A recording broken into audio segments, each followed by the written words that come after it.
My guest today is someone whose life embodies vision, courage, excellence, grit, and gratitude.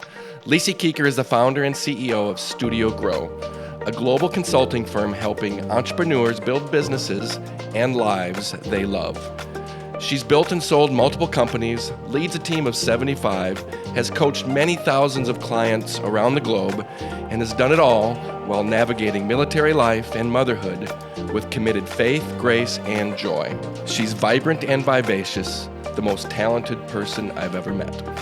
And I'm blessed to have her as my bride. Lise, welcome to the arena. I'm gonna cry just a little bit. It's okay. The best intro I ever got. Dan's like, yes, I got Yes. bonus points. The better one was when I was on my knee and I introduced you to my family at one point, coming up on 20 some odd years ago. 20 years ago.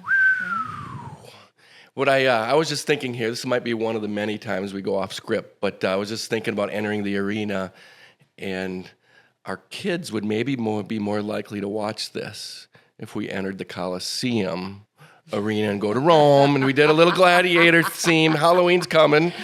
I could be Maximus, please. You could be Princess Lucilla, I think. Lucilla. You could be Princess Lucilla, and we could have some gladiators and tigers and I don't like the way it ends for this. So I'm going to say no, but our child really loved when we took him to the Coliseum. We made Remy wait until he was 13 to watch Gladiator, and thanks to Remy, Kit has probably already seen Gladiator at 7, and so welcome to the ways parenting changes on this one. But I do believe he would still call it the number one movie in the world. The greatest thing is when we were in Rome, we went to the Colosseum with him, had this incredible private tour.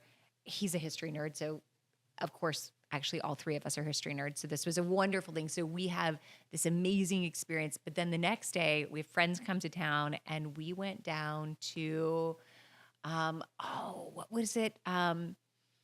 What is the ancient... the Forum? No. On the coast, we went down to an archaeological site, and of course, I'm like, I want to call it Antioch, and I'm like, no, that's the wrong country. But we went down Ostia Antica,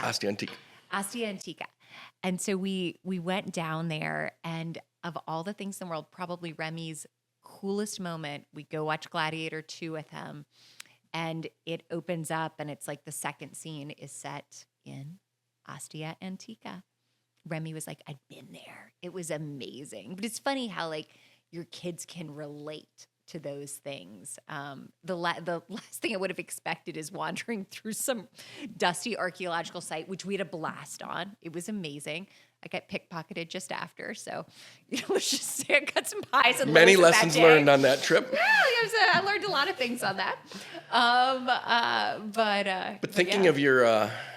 the Renaissance woman trip down memory lane there with a little bit of history and a little bit of art and culture reminds me of my favorite shirt you wear, and I think your favorite shirt about being a bit of a nerd is... Nerdy by nature. Nerdy by nature. Mm-hmm. I'd like to thank my husband for that one. I'd like to thank him for recognizing who I am. I am a giant dork, and I'm totally comfortable with that. I've gotten a few nice Father's Day gifts too that have t-shirt related, so that's gone back and forth quite well. Yeah, exactly. Yeah. Well, I've been so blessed to have a front row seat in your journey, to watch you build, lead, and grow through so many chapters of your life. When you look back at all you've accomplished, and even look forward and at present of where you are, where you're going, what makes you smile? What brings you joy? What inspires you or gives you that internal drive to continue? Gosh, when I started opening businesses, I was like 20 years old. And it was always that it was about, I saw someone that I could help. It was a really simple thing. And it's a strange thing that like drive of seeing a void and seeing someone in need and seeing that there was an opportunity to help somebody that's never actually changed in me. Now, one thing that is very different that has changed a lot in more recent years, you've obviously retired.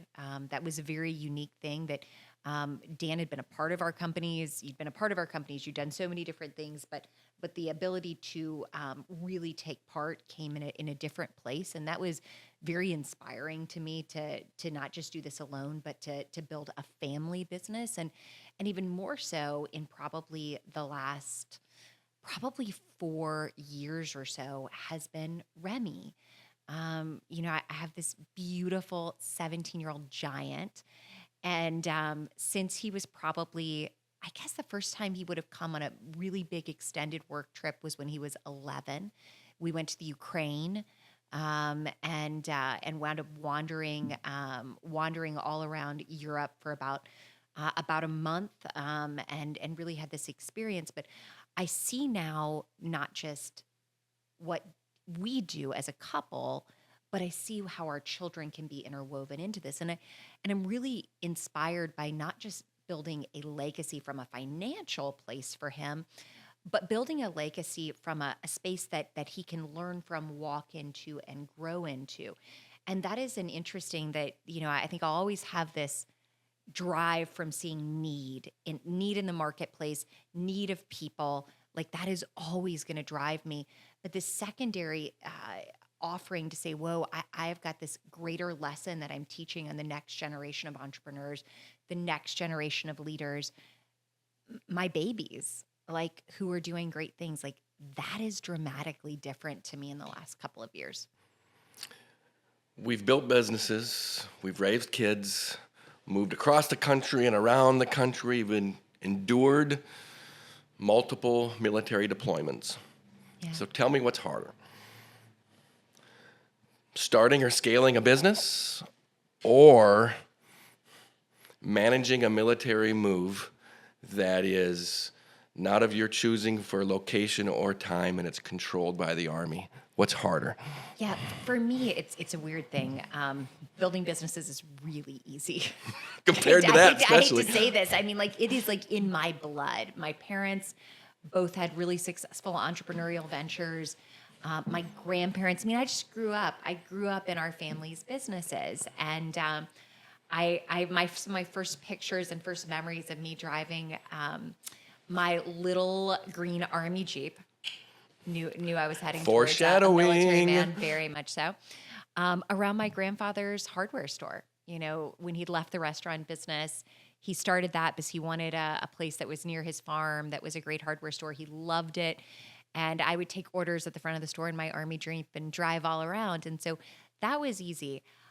I'm a girl who really likes to have a place in the world. I would not probably choose to move a ton.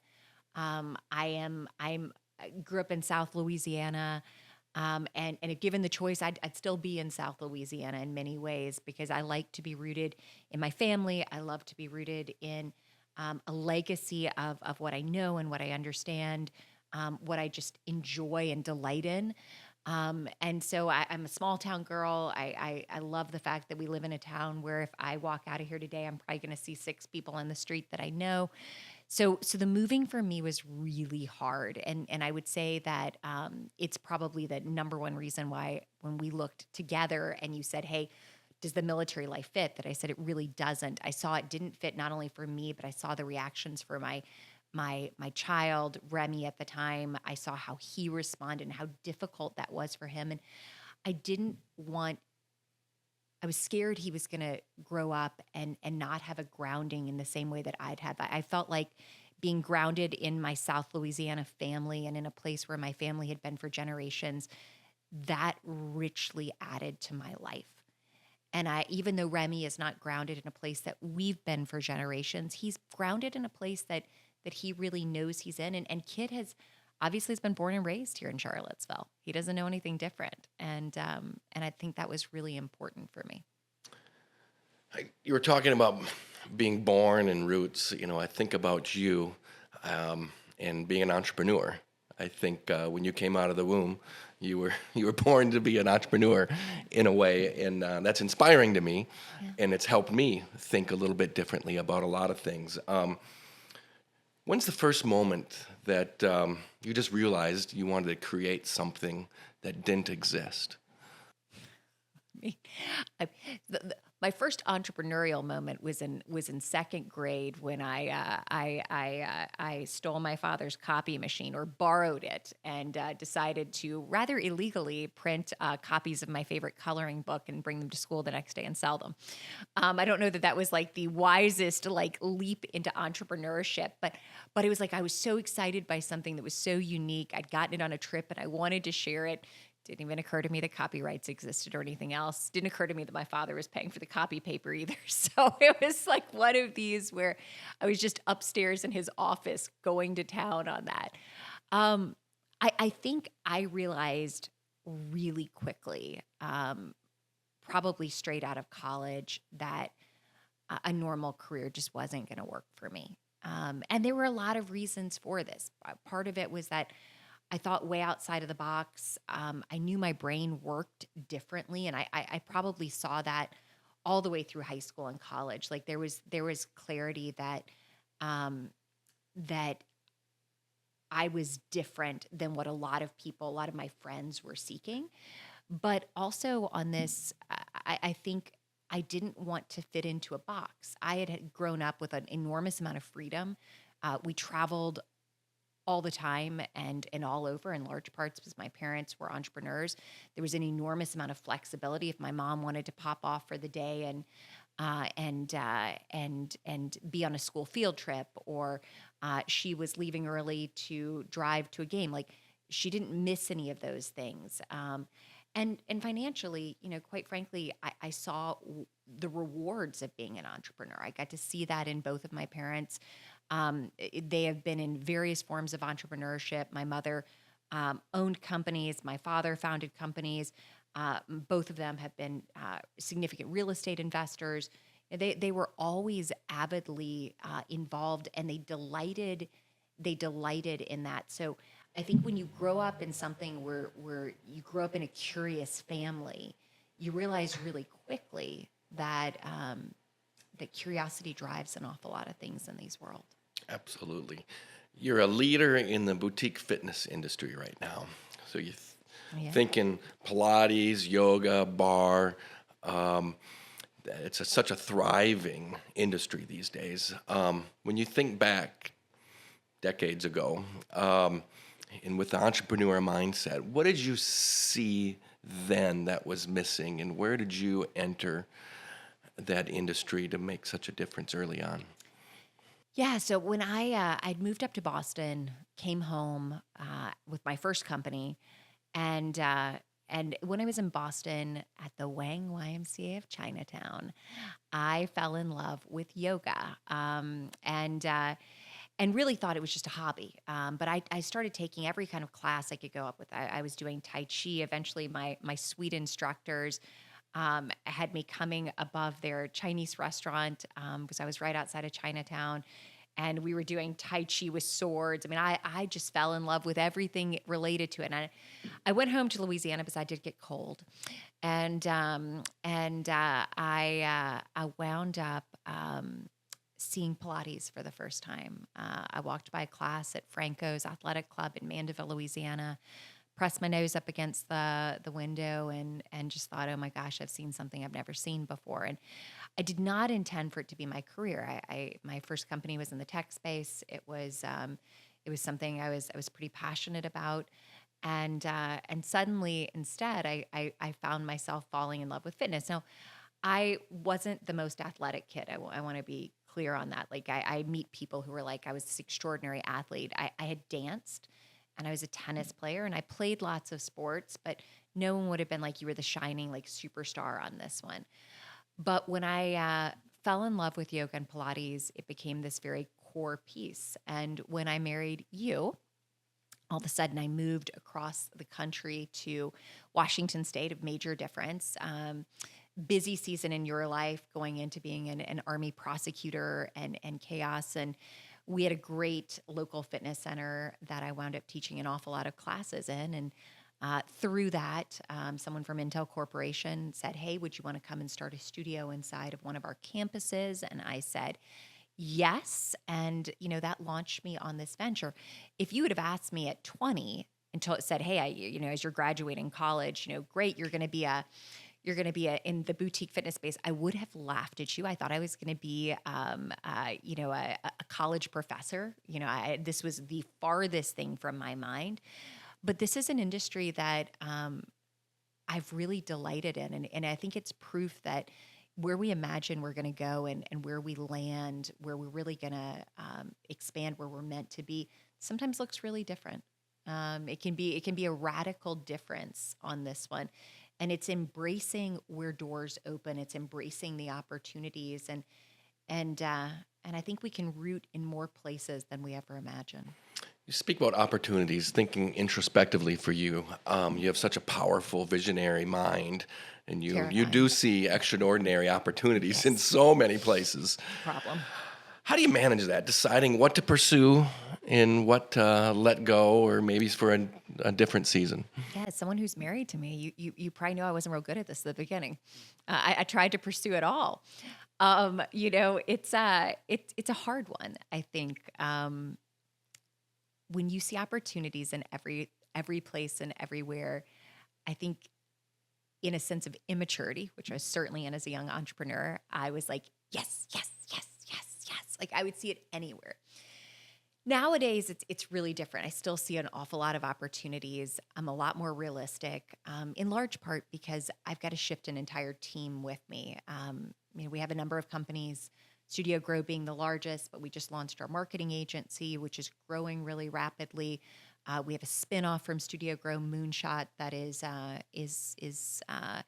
launching later this year, where we're carrying over some of our major clients from that, and me having to say, hey, this is a good idea doesn't just impact me anymore. It impacts an awful lot of people and can make their lives a living hell when I'm like, that was a genius idea. And so I now write down a lot of ideas every single week. About 2 weeks later, I review everything that sits in front of me and I write a one-pager. If I think it's still valid. It's amazing in 2 weeks how many things you're like, that was a horrible idea. What on earth was I thinking? And if I pull out that one pager, it's an interesting thing. It really lets me say, hey, this has legs. This is something that is going to be worthy of both my time and my money, because I've made enough mistakes along the way on little offshoot projects that stole a lot of time and stole a lot of money. And you become a lot more judicious on those as you go. But once I say yes to something, I'm really good at bringing it to life. And some of the projects are very small that I'm saying yes to. It might be, volunteering. It might be, an idea of something for the kids' school. It might be an idea of something, a new product or things like that. Some things are massive, but I've also gotten very good at saying it doesn't have to happen tomorrow. Because most good things in life will not happen tomorrow. Maybe at the beginning stages, I could have rolled something out really quickly. But I'm okay for something to wait 3 months or to, in the case of the marketing agency, we started having these conversations in 2024. We, did the final go in roughly February of 2025. We spent 4 months really digging into the legal, all of those things, taking our time on this one. And we eventually rolled everything out in September of 2025. And so, I was okay with the fact that project took a year to get off the ground. And I think that we're always fighting on this. I think everybody, once you probably hit the age of 30 onward, of how many years do I have to give up an entire year on a project? And now I look at this and I can say, well, I only want to give up a year if it is the best project in the world, if it is worthy of a year of my life. If the outcome, the idea, if that's going to really drive me there. And so I look at things very differently than I probably did at 21 when I was like, I have all the time in the world, let's do it all. Yeah, the content, the substance of the idea, and the timing of the idea, they both have to be aligned. And it's kind of like I think Exhibit A for you for saying yes would be, back to that 21 years ago when you said yes to a young man who you've helped transform and make life pretty good for him too. So that's not just businesses. That same concept works. Yeah. I mean, it works on all of this. Look, to make a baby, you're sitting for 9 months. Like, good things take time. And great marriages are honed over years, not over days. And I think having that ability to step back and be like, it's okay to take the time, and it's okay to realize I'm not going to do everything in this world. One, our lifetimes are not long enough. Um, and I suspect that would be the case if they were 10 times as long as they are now. We'd still feel that way. But the fact of the matter is, you're making choices. And you're making choices between, in this case, how I'm going to spend time with my family, with my husband, with my parents, with my dear friends, with my colleagues, in my companies. There's only so much time that you have. And quite frankly, I still want to really enjoy my life. As great as these opportunities are, I like the life I've built. It's a little slower paced than a lot of entrepreneurs. I'm a little more laid back than a lot of them. But I think that's made all the difference in the world to the quality of what I've built and the fact that I've enjoyed this ride that much. Absolutely. A lot more joy ahead. Let's shift for a sec about your maturation and development as a business leader. When an entrepreneur starts out, Took some time. they're a solo operator and you're doing everything.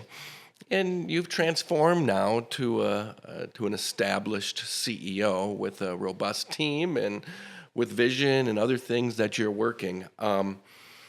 What strikes you about that transformation? And at what point did you kind of realize that you couldn't do it all? Look, I will tell you that I envy the people that had really great leadership experiences built in. Like the military, I think, does a really good job of doing this for a lot of young women and men, that they put them in leadership opportunities, they let them grow. I was a class president, and I had student government leadership, and I led a lot of projects consistently. Like if there was going to be someone who was elected to lead something, it was me when I was growing up. What I didn't have was an understanding of what it was like to lead a group of people with long-term growth, and to expand beyond just like, hey, I've got 4 or 5 people under me. I made lots of mistakes, so I want to be crystal clear on this. I struggled as a manager as we grew, and I think I hear this story a lot. And I think that's consistent of how do you manage. I'm by nature not a micromanager, and I had to find a real. It took a couple of years to find a real balance between, hey, I'm going to be very hands off, and hey, I'm going to give you what you need to succeed on that one. And that's probably the direction I rode more into. Over the last 5 years, this has been the greatest maturation. A few things happened. 5 years ago, you retired. Up until this point, our world had been relatively driven by, the fact that you had a career that was moving us, that was going, and I was going along with this, and we built really successful businesses in spite of that. But it was with an understanding that, hey, if a kid got sick, it was like, hey, I'm going to be the first one that's there. You were deployed regularly, so there was just so much that carried in. And 5 years ago, a few things happened all at once. We started growing enormously a few years before that, but that first quarter of 2020 was this insane quarter. It ended that quarter with the pandemic hitting and our industry being shut down. And in February in that quarter, you pressed the last day of work, and pressed on the last day of work, and retired. I think officially in May, but that was where we went. And so a few things happened all at once where I had to navigate what for our industry it was the worst season of life. I had a team that had been rapidly scaling up, and all of a sudden I had to make some major decisions to say, hey, I'm really gonna step back. I'm really gonna pull back, and we're gonna have to change our entire business model. We made a decision to pause selling anything, which is, as a company, you are survived by selling things. That is like the very nature of like what a company does, is it is in business to build a product and sell that product. And I had to sit back and do everything. And all of a sudden, for the first time, I had space because we had made a decision that I would take this season and really be able to build and grow my businesses. And so over that next year, 2020 going into 2021, we sat down and revamped the entire business. And we went from a team of, roughly, I don't know, 8, 10 in 2021, March of 2021, to a team of the end of 2026. We're projected to be between, 90 and 100 team members overall. And these last few years have given me like enormous growth opportunities. It's given me growth opportunities on how to lead, how to step back and let others lead in my place. As much as I really felt I'd done that, I now see it on a very different level. How to work myself out of a job to give someone else that opportunity. How to open up new divisions and new directions in the company because it offered growth. How to hire and how to fire with grace, which we've had to do both of in these last few years.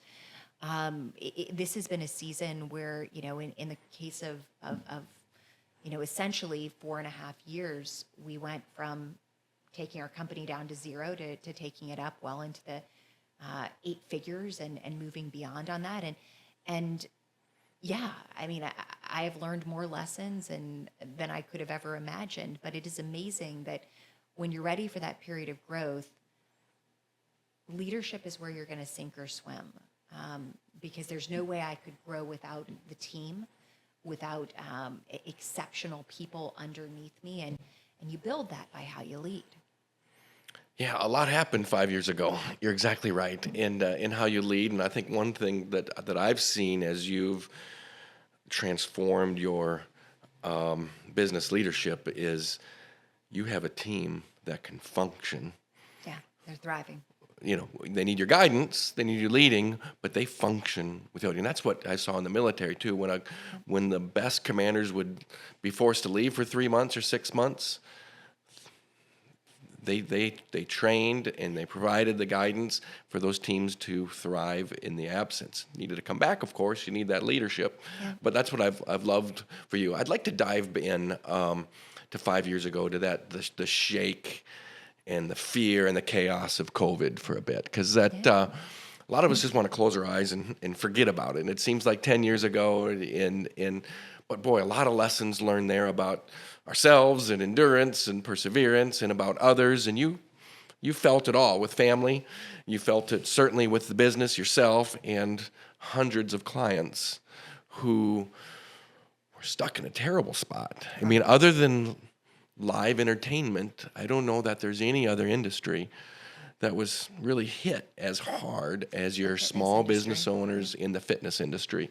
So take us back to that first week in March, I think it was. And you kind of got inklings even before that because you have clients in the Far East as well, and it kind of hit there first. But take us back to that first week, and what do you remember? What stuck? What, as a leader, as a coach, as an entrepreneur? I mean, we got a call roughly January 18th from clients of ours in Hong Kong that things were really diving deep diving downward fast in the fitness industry there. And the benefits of working in 48 countries is you see trends before they happen, right? In many parts of the world, like it'll be in one little place. And oftentimes it's the butterfly effect, right? Like it just keeps going and going. And this was more like a tsunami effect because within about a month, I remember clients of ours in Italy just being like, whoa, we're going to get completely shut down. And I was on a business trip when it happened. I was up in Wisconsin. And I remember calling and being like, whoa, like where does this go? And we came home and Remy was going to the Virginia State Chess Tournament. It was the weekend of my birthday, March 6th to 8th of 2020. Nerdy by nature. I loved it. And so we'd gone up to Alexandria. It was being held at Thomas Jefferson High School, which is one of the best high schools in the U.S.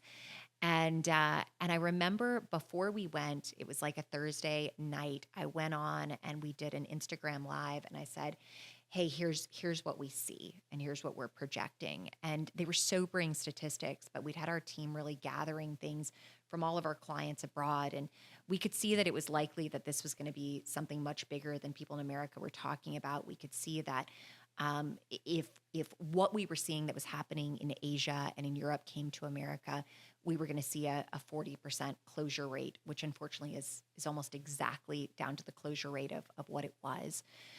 We could see that we had an audience that was completely unprepared. It was like they had rose-colored glasses on. And I remember we got on there, and the comments that came back that night were like, "You are a fool. This is impossible. This is ridiculous." And within about 10 days or so, it was a very different story. The U.S. shut down, maybe March 17th, 18th, somewhere in that neighborhood. And suddenly we were grappling with bringing very different news to our industry. We were bringing in epidemiologists. We were bringing in people who understood the coronavirus from a veterinary perspective, who could give us thoughts and ideas. We're bringing in people on how do we handle the legal side of this. Many of our clients had very expensive leases all over the world that they were paying, and they were being told that they were going to be shutting down. And in some cases, they were shut down on and off for 2.5 years. And suddenly we had people who were terrified.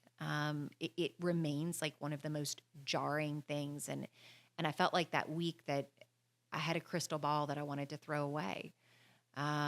We were coming off the biggest quarter of our year. We were seeing biggest success we'd ever seen in our industry. It was going to be the largest year boutique fitness had ever seen as an industry on hold. And in a moment, it was not just over. It had turned into a nightmare. It turned into the worst season we were going to be. And I think, that season was both terrifying as a mom. You're going into a pandemic. I'm looking at my very young child.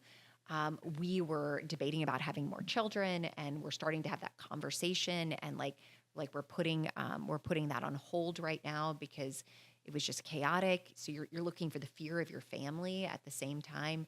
You're talking to hundreds, if not thousands, of studio owners all around the world who are losing everything.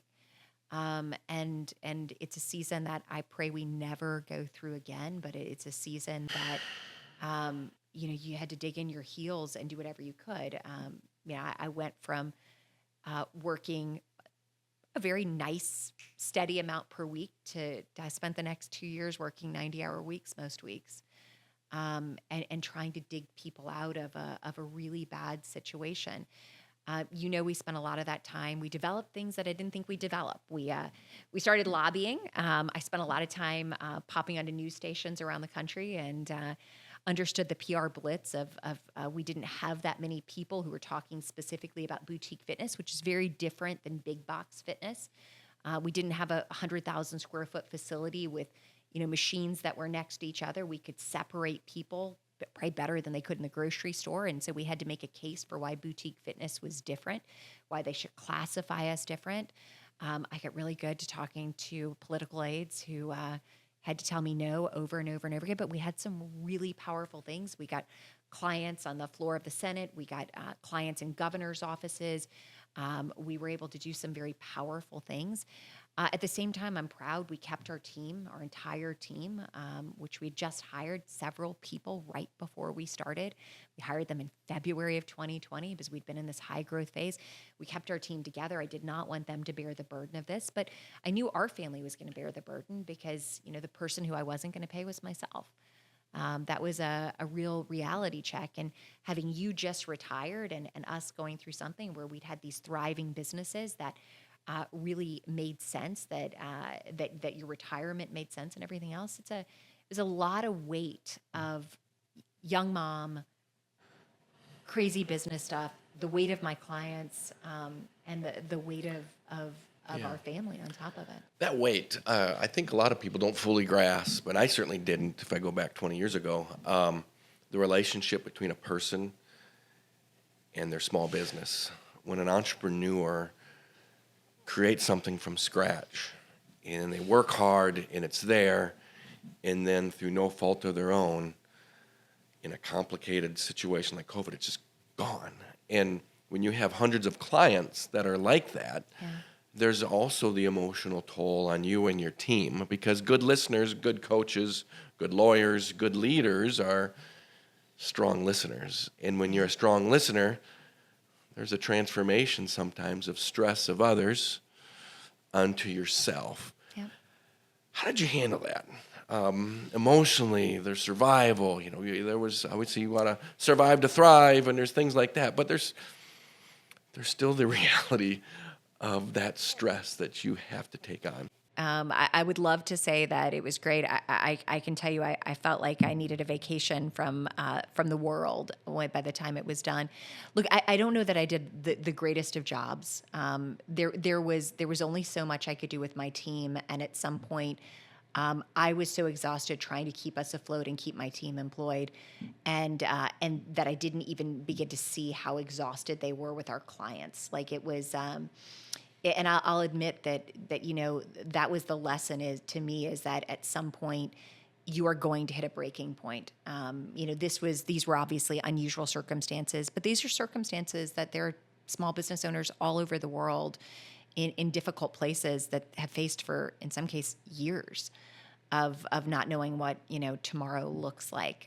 We work in wonderful friends that I went and worked with in the Ukraine, and you can only imagine what it's been like to have 100 plus athletic facilities there. So you see all of this, and you realize that we're very lucky that it was for 2 years, whereas they've been grappling with it for year over year over year. I think you got to give yourself some grace in the end of this. That's the one thing that I've come from, is that, are there things I wished I'd done better? Yes. Do I wish I could have protected my team more? Yes. Do I wish I could have protected my clients more? Yes. But we put more money into protecting our clients than probably anyone else in the boutique fitness industry. We poured money into keeping our team protected and letting them know that they had jobs and that they weren't going to be afraid for their families. And in the end, I wish we could have provided more emotional support, but I've come to realize that there's a gap at some point that you're going to hit. And hopefully it's a place where you can step back and you can give yourself the time and space to recover. We didn't have that luxury. It didn't come until a couple of years later.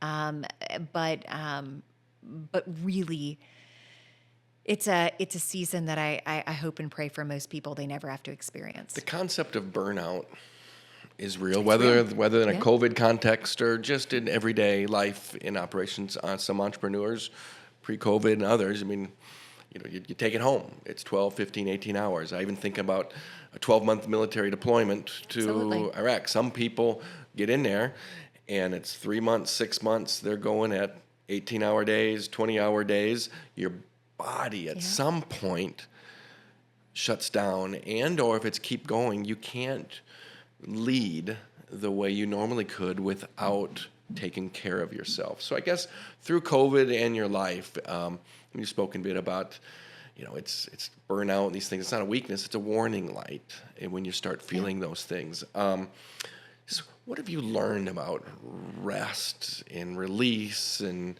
rebuilding in those types of seasons to stay strong and effective?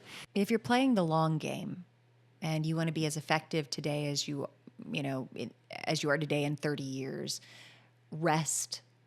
restoration, that has to be built into who you are now.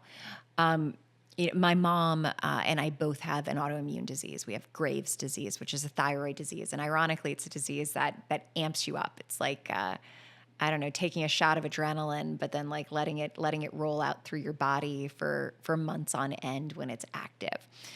And it's, I suppose, a boon for entrepreneurs, but also like a curse. And I can still remember, as a child going through when my mom was diagnosed, there wasn't as much known about it.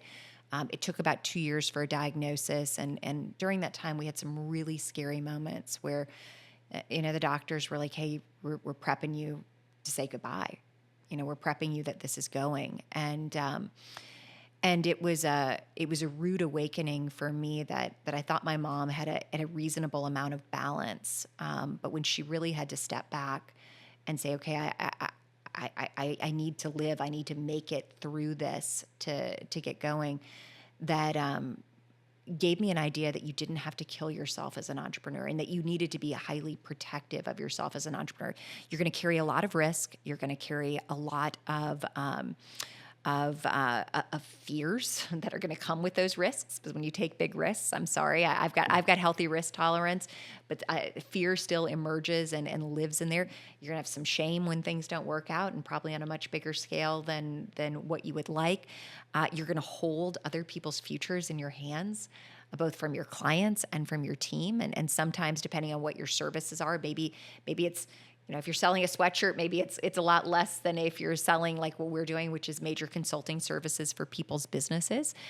But it was really clear, and I think my mom gave me that clarity. I got diagnosed with Graves when we were going through a season where Remy was going into kindergarten. My grandmother had just had a major fall, and it was clear she was in the last few months of her life.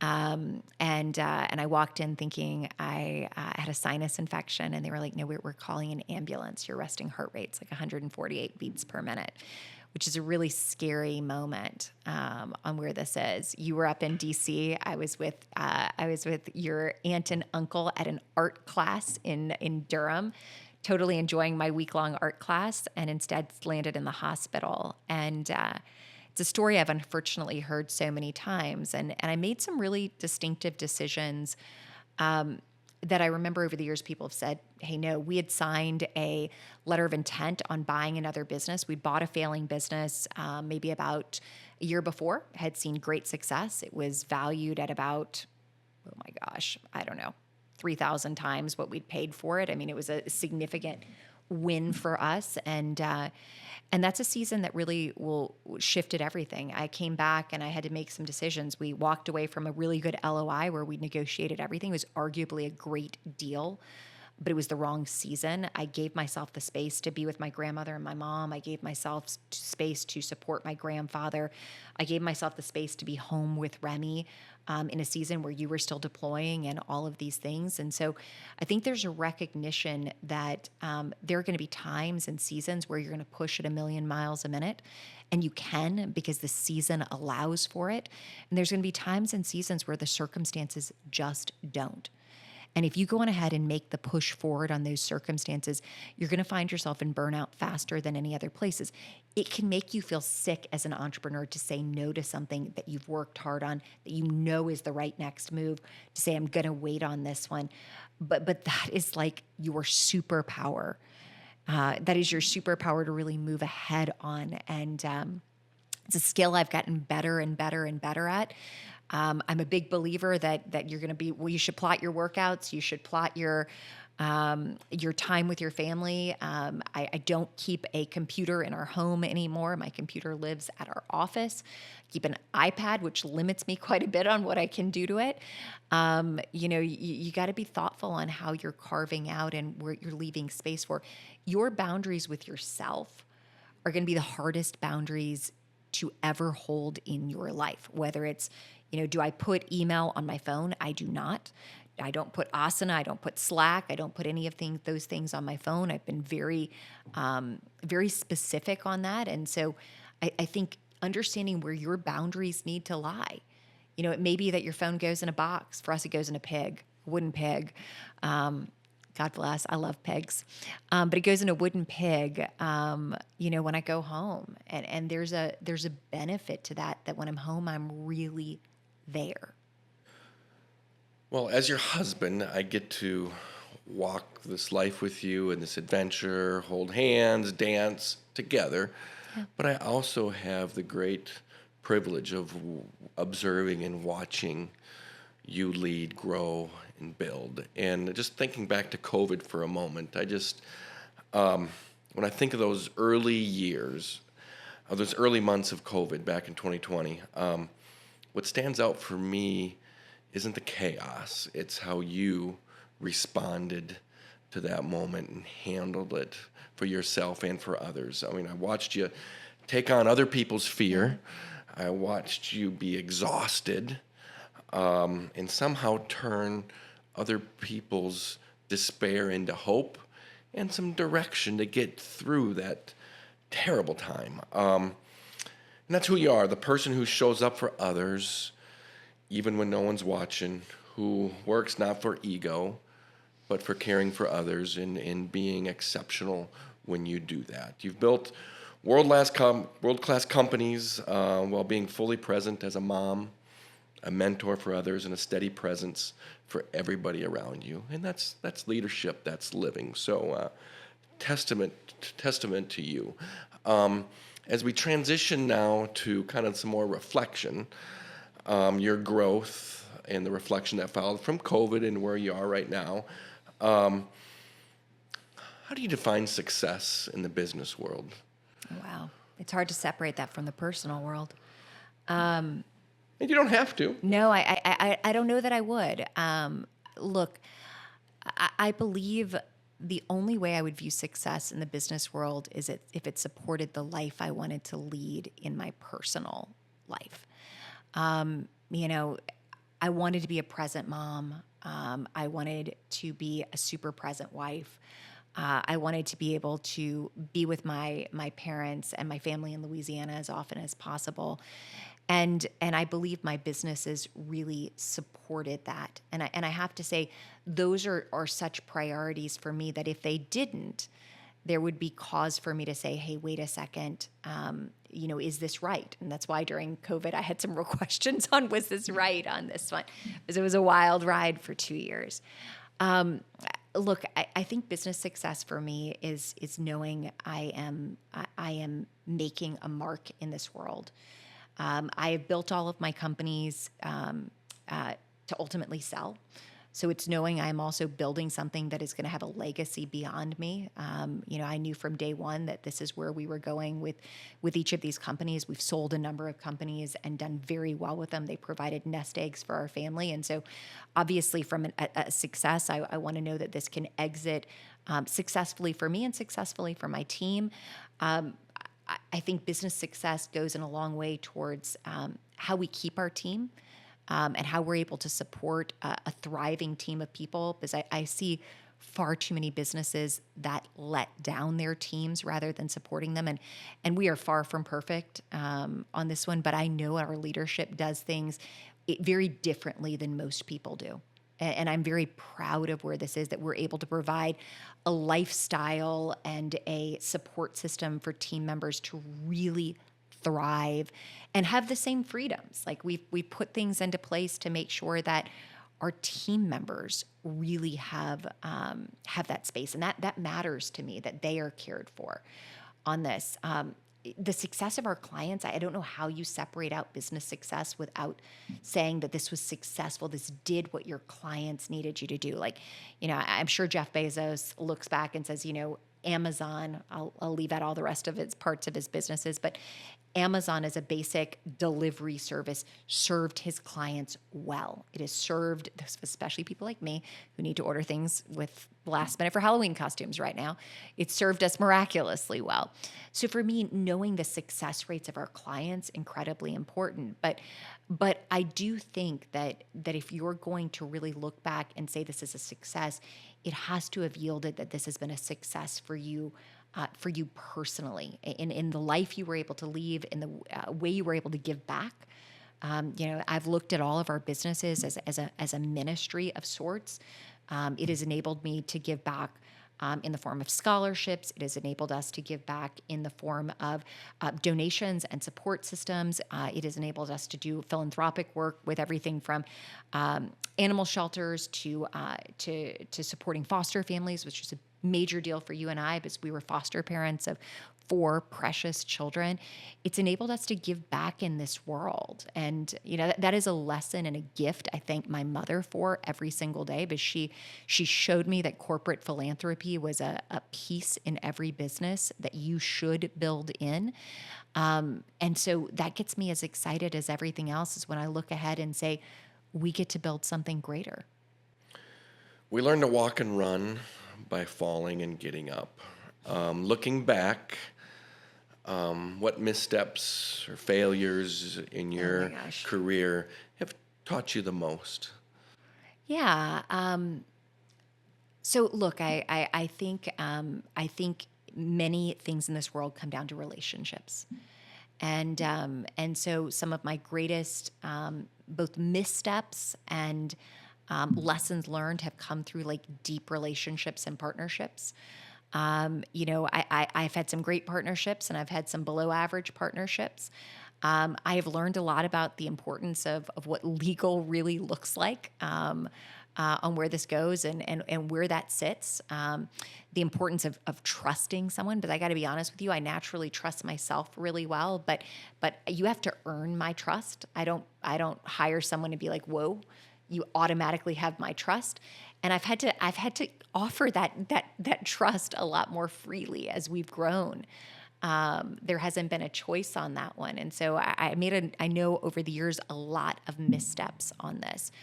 When it comes down to partnerships, choosing people wisely, I would say is the single biggest, and everyone probably feels this way, but whether it was choosing team or choosing partners, I made so many mistakes. I mean, call me naive, call me a million other things, but I wanted to see the best in people. And I had to really learn to not just see the best, but to see the red flags. And that's a real issue. I had to recognize that I was going to have to be a manager, and to get really comfortable doing this, understanding how to give good feedback. I'm a really direct person with a Southern accent, which doesn't always happen in those two things together. But I think, I wasn't great at giving feedback early on, and I made some major mistakes with relationships, team, and even clients in not being willing to offer the feedback when things were happening, to not embrace being as direct as what was happening in my head, of not being willing to share that. And I hate to say this, I would rather be super direct and say something that you may not want to hear than to not say it at all. I can go down my list of failures. They are large. I think my businesses are a perpetual experiment. So as strange as it is to say I have had all these failures, I don't look at them as negatives. I feel like I've learned from every single one of them. I was a science nerd. I was a giant, like literally a giant dork who did all of the science fairs in the world. And I did my projects at the Urology Center at Tulane's Delta Primate Center, starting in junior high. And science experiments teach you that as good of an idea you may have of what's going to happen, a million circumstances can change that. The littlest thing being off around an experiment can shift it. And it's the same way in your business. And it's not that oftentimes you had a poor hypothesis. It might be changing the circumstances around it. It might be adjusting it just a little bit. So I think for most people, the biggest issue that they wind up with is believing that failures define them. Whereas in my case, I think failures just give me a little bit more information of what needs to happen next.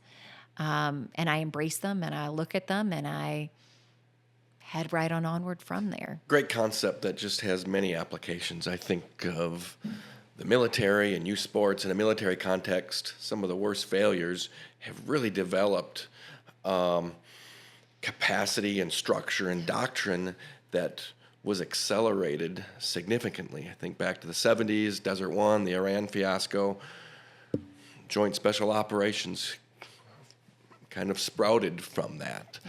You think about Black Hawk Down, the fiasco and the challenge, but the heroism, again, the Joint Special Operations world that we see today is much better, and that improvement happened so quickly because of that failure. Youth sports, it's a concept I like to always talk to the kids about. We learn so much more from a loss than we do from a win, because it forces you to look back and reflect and think. And when you have victories, you don't spend nearly as much time reflecting and thinking and how to improve. Oh, we won, we move on. So I think that's a great concept you explored there. So thank you for sharing that. Let's shift for a sec to business solutions, kind of the business fundamentals that we have that cross. I mean, you're You're the founder, CEO of a global consulting firm. You've worked with thousands and thousands of clients. Many experts will, look at basic customer service and marketing, sales, retention, just how to lead teams. In the entrepreneur space, where do most entrepreneurs, where do they miss? Where do they overlook in one or two of those areas? Yeah, the first thing is, and this is a more modern issue that we're seeing is, AI is a brilliant thing. We use AI really thoughtfully inside of our companies. I do not necessarily rely on it to create my data for me. You build businesses off of data, off of how many leads you think you can get, how many sales you believe you can make, how expensive your team is going to be. That's how you really determine, do you have a profitable business model?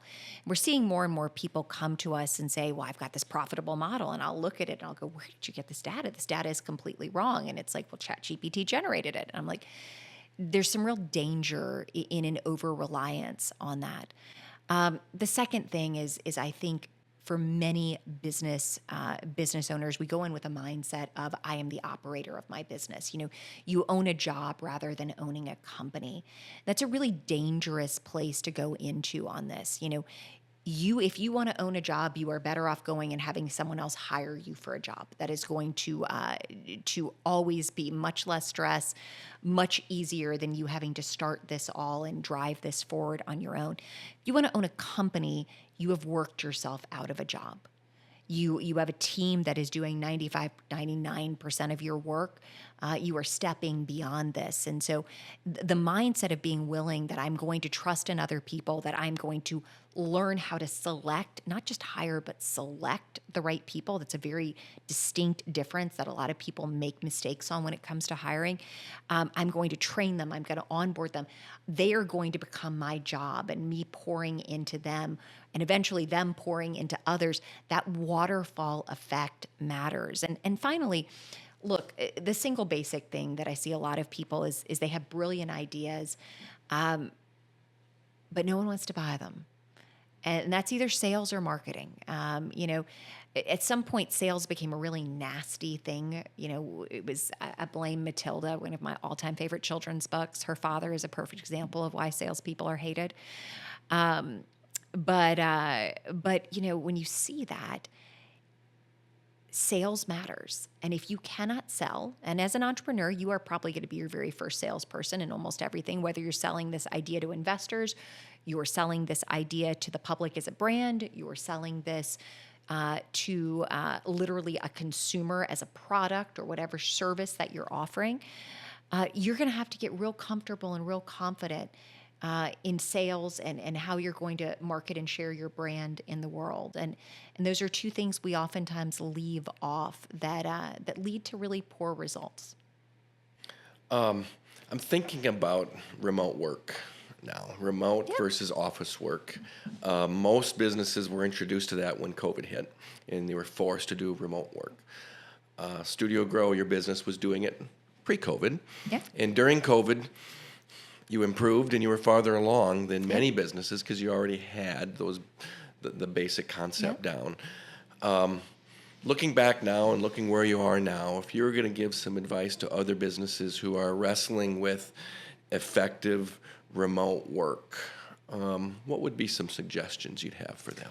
Yeah, so I think first of all, you're going to have to recognize the balance between remote and in-person. So because we're a remote company, we may not have, you're sitting in our office right now. We have the rent or mortgage on this space, but we save obviously an enormous amount of money on physical space. We reinvest most of the money we would have saved on physical space, though, into the travel and all of this to balance having people come in. And so our leadership team still meets in person quarterly, if not sometimes more so than that. We still have departments that meet on the regular. That are in-person meetings, and we think that those are really fueled. But we've gotten very good at identifying, what are our goals for what we need to do, very specifically on both the global company level, on the department level, and on an individual level for the year and for every quarter of the year. And I think we are very clear and clean with each of our team members that they know that they have got 5 core responsibilities or goals that they work on each quarter. And that is what is delivered back to us. We got very good at laying out what success meant for every job that we have. And that's harder to do on some things. Some of our jobs, it's very easy that it's like, hey, their numerical success adds up, like in sales and things like that. In other places, it's a little bit more complex, but we got very good at pouring into this.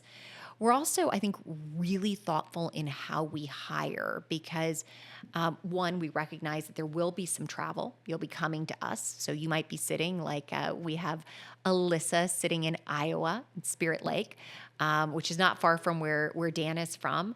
And so, she has to hop on a plane, twice a year. That's an important thing that she has to know. That's a part of her job. At the same time on this, I think it's offered us the flexibility to hire the best of the best of the best anywhere in the world. I don't need to worry if someone wants to move from London to Charlottesville. I need to know that Heather Garrick is the best chief marketing officer in fitness, and I can hire her regardless of that. And that ability to hire and select became something that was, I think, critical to our success. We have very high-performing team members. And I will tell you, in a thriving remote team, if you have thriving people, a lot of people think you can hide remotely. You can't. It comes up so much more so than if someone was sitting in an office because we're so driven by, are these the benchmarks that you're meeting from a client's perspective, from your perspective, from a deliverability perspective? And so we see really quickly if somebody's really going to shine in that. And we've gotten very good at hiring thoughtfully, but firing quickly if need be, and not being shy around that. So I know some people will disagree and be like, oh, you've got to be in person. And I think our in-person meetings are critical to our success remotely. But I think we thrive as well. I don't think, I know our growth is, essentially, we're doubling every year in size. And that tells me that our remote work is working, both for our team and for everyone else. And I love the fact that my team, by the way, if they really want to go sit in Cabo in January and work from there with good internet, I'm like, go right on ahead. Enjoy it. The relationship with the entrepreneur, the business owner you're coaching, that art of coaching, what have you learned? What's a thriving relationship look like versus an average relationship? Trust. Yeah, trust. You got to have trust, 100%. Look, I still keep a couple of clients myself. Mm-hmm. I know them well. These are clients that I will go on vacation with. These are clients that I have built a deep, rich relationship that I'm willing to be sometimes past direct and brutally honest with them because, that is my job, is to tell people when they're getting ready to make a wrong turn, and to nudge them when they're making the right ones. It's to keep seeing the direction ahead of them because they may sit in the weeds sometimes, but to do this. So I think you've got to keep yourself far enough out of somebody's business that you can still remain a visionary alongside of them to take their bigger vision and see the next 5 steps for it.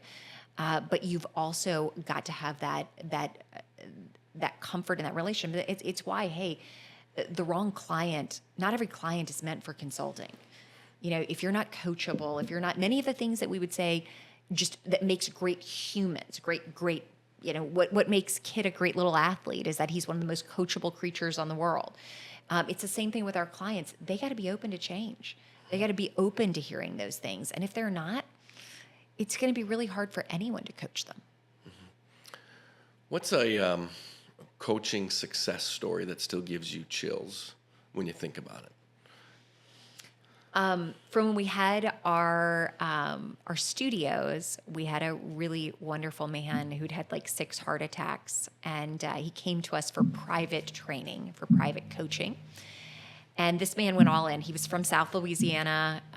He loved to eat, and after a number of heart attacks, really knew he needed to lose weight. He was in his mid-60s, a grandfather, a pillar of the community. And he wound up losing about 75 pounds with us and really, transforming. And he had another heart attack after that and survived. And not only that, bounced back extraordinarily quickly. And his doctor said, not only would you never have survived this, you would have never had the life after this had you done this. And it was one of those times that I realized that the work that we did, it was an extension of medicine, that it was truly preventative medicine at its best in helping people. Nowadays, one of my favorite stories is got to be Leslie Parker. I've worked with Leslie on and off for 7 years. She came to us as a $250,000 a year studio owner in Toronto. I have walked through with her the passing of her father and getting to see him the week before he passed on a call with her. I have watched her build a beautiful company that serves everyone from NBA players and Major League Baseball players to moms right in the heart of Toronto. Her business has probably 8 times where it was. She built her dream home in Nassau in Costa Rica. Last year with her husband, they're living between Costa Rica and Toronto with an enormous amount of freedom. And she is having her first baby right now. And so I feel like I've gotten to walk through all these seasons of her life. And yes, it's been beautiful to see the financial success, but it's so much better to see like her personal change. Like, I mean, I think I cried when I found out she was pregnant. I knew she'd wanted it for years. This was a miracle baby. And to see all of those things, it's the relationships that you build in this. It's why you do it. Yeah, it's not the transactions, it's the relationships. Yeah. And no doubt about it. And so many people aren't quite calibrated right. Thank you for sharing that. Thinking about the next generation, if you were speaking to a high school or college student, what would you share with them about the marketplace they're about to enter, and what do they need to be thinking to best prepare themselves for that world that sits in front of them? You have to be hungry. Please don't understand that. Now, you can be hungry with boundaries. You do not need to say that you can't step away. But, if you want to put a 10 a.m. to 12 p.m. block on your calendar to work out every day of the week, it's going to be hard in most businesses. You've got to want to grow. And I think that's one of the biggest things that I see. Your learning does not stop in the classroom. And it's why we have team members who have never gone to college. We have team members who have very unique backgrounds, whether we're talking about the military, a GED, so many other things that thrive in us because they have never stopped learning. Learning in your day-to-day will become the most critical opportunity that you have in life and that you have in your career, and your ability to grow from that learnings and to always remain curious and hungry for that curiosity, to me matters. You're going to have to be willing, especially if you're going to go into a startup, the ability to adapt and flex, the ability to see needs and answer those needs without being asked is a skill set that every single person should have. If you want to be the most employable person in the world, your ability to see need where it is and to immediately begin addressing that need, whether it's a conversation with a superior, whether it's emptying a garbage can because you walk by and realize it's full, that capacity to say, I am there to solve this is going to go a long way. I know there's a lot of talk right now on what do you need from AI and where does this go? And look, I think you need to be willing to learn to use AI and to use it thoughtfully, but to not let AI replace you. And I say this very carefully because, for some people like, well, I'm AI is doing all my writing for me. It's doing all of these things. It's not replacing me. I'm using it to make it better. And I would argue that if it's replacing your thinking, it is starting to replace you. We are very savvy with AI. We use it to crunch a lot of things. We use it to analyze a lot of things. I am still really thoughtful on how much writing I will allow it to do for me because I think, sitting down with a pen and paper is what still hones my mind the best and builds me up. And so a willingness to be very thoughtful with what that looks like, not to run from the future of what technology may be, but to really say, this is how I'm willing to use it and how I'm willing to not, I think is critical. Now speaking to the educators of today, the administrators that are in our high schools, in our colleges, what if you had 30 minutes Oh my God. with them, what would be I need a lot more than 30 minutes. 30 I have a days with lot of them? thought on this. Yeah, what are some thoughts and some advice of maybe how we need to rethink how we're educating our youth? Yeah, the first thing is you need to bring back practical education. I think we'd have a very different financial system in society today if children were taught what compound interest rates or where children were taught the real cost of a mortgage and to understand what it looked like when they were signing a loan, if they were taught how to budget. You know, my mom was a gifted and talented math and history teacher, but focused mainly on the math. And I still remember her when we were going back into school saying, why are people missing this? Like, these are critical, basic things. We need to bring practicality into education again. I don't think we can run away from the trades in education. You know, one of the wisest things that was implemented when I was in high school in Louisiana was the ability to graduate with a trade degree or a very strong start on a trade-based education. So if you wanted to be a nursing assistant, if you wanted to be an electrician, if you wanted to be an HVAC tech, that was an opportunity. You know, these are careers that pay excellent money, that do really well. Please make sure our educators are not looking down on these, because I think that they oftentimes do. They're great careers for many, many, many people. I think that we need to write and read a great deal more than what we do today. There's been this trend in education of being able to read chapters rather than books, of writing paragraphs rather than essays. The three greatest things we are offering children is the ability to think truly well and for themselves, the ability to read and truly understand what they are reading and grasp and take away from that, and to be able to write and convey themselves. And right now, that those are things that we're in danger of missing. And even in the very best of private school educations, we're seeing this. And so think very differently. And to parents, by the way, read out loud to your kids. The Read Aloud Handbook remains my single best gift that someone ever gave me as a parent. Read out loud to them. Teach them how to love literature. Let them listen to audiobooks rather than watching movies in the back of your car. Don't shy away from those things. I think they're gifts that we've got. And much to my children's horror, I applaud every school that is saying no to having cell phones and technology devices in there. I would think long and hard about whether or not your children should actually have access to technology and how much. We've really limited that in our family. Our kids didn't have access to an iPhone until high school. They had very limited access to computers and things of the like. They didn't have access to video games. We didn't give them their own iPad. They got to use a family iPad when we traveled. Remy, when he was a baby, made his trips back and forth to Louisiana that were 8-hour drives without a DVD player, because we didn't even have iPads. They were just coming out then. And so when you look at all of those things, to educators and to parents as well, like, I implore you to think on how technology is changing the way that children think. It's changing their capacity to learn. It's amplifying distractibility, and taking them away from the things that we have known for 2,000 years make up a healthy, happy adult. The ability to have that education, the ability to think, and not to allow those things not to allow technology to impede that.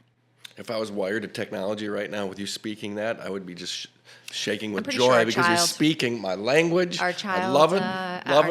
Those poor kids, but it is so true, and you need to double down even more on that in the world of AI and technology, not just doing that. So thank you for sharing that. As we close, I want to talk a bit about legacy, legacy in business and in life and in family. What does the word legacy mean to you? Gosh, I think I come from a rich legacy. And so it probably means something different. I see the legacy of faith that was instilled in me by my family, in particularly by my mother, my grandmother, and my grandfather. I see the legacy of curiosity and education that was poured into me. I see the legacy of family and what it really means to be a part of something that is bigger than you, because that's where it all begins. And the fact that your family matters and should be, in my mind, outside of your faith, the single most important thing you make decisions on in your life. And then the legacy of even where you're from. I embrace my legacy as a South Louisiana girl who likes to have a good time as much as I like to do everything else. When I look at legacy now, though, it's very clear, especially as Remy is getting ready to graduate high school in a year and a half, that our legacy is being lived out right now in our children. I'm seeing it in his faith. I'm seeing it in what he says yes and what he says no to. I'm seeing it in the actions he takes that I get phone calls on that I have never seen, that he does seemingly unaware that anyone is watching. I see the legacy that is being left to my team and what we are offering for themselves and their families. And of course, I see the legacy that we hopefully are making a mark on an industry that I believe can really change the health and well-being of many, many, many people. Legacy comes on many different fronts, but it is honed by the actions you take on a daily basis. And I think we oftentimes forget that the steps of our legacy matter the most in the littlest and the smallest decisions that we make. So, what do you hope people will say many years from now about you, about the life you led and the life you lived? I hope they saw that I laughed hard, even in the darkest of times. I hope they saw joy, and that I was able to see a much more beautiful place in the world. I hope they saw that I was able to create beauty. I hope we see lots of beautiful children and grandchildren, and the ability for them to be strong and unique individuals, not to be what I would want them to be, but to be themselves. And I hope they will say that I was a woman of God, and that I lived a life in accordance with His purpose and for me, and that ultimately was the single most important thing I could do in my world. I love it. Thank you for sharing. You've built something far greater than a company. You've built a legacy of substance, of courage, of transformation. You've led with grit and grace. You've worked with excellence, and you love people deeply. You've carried others through crisis. You've gave back hope when the world was running low. And you help carry others now, encouraging them to believe, to build, and to find freedom.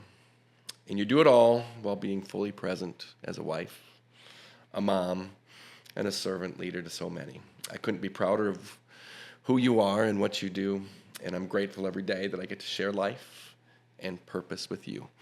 Thank you for entering the arena. Go live with courage. Thank you.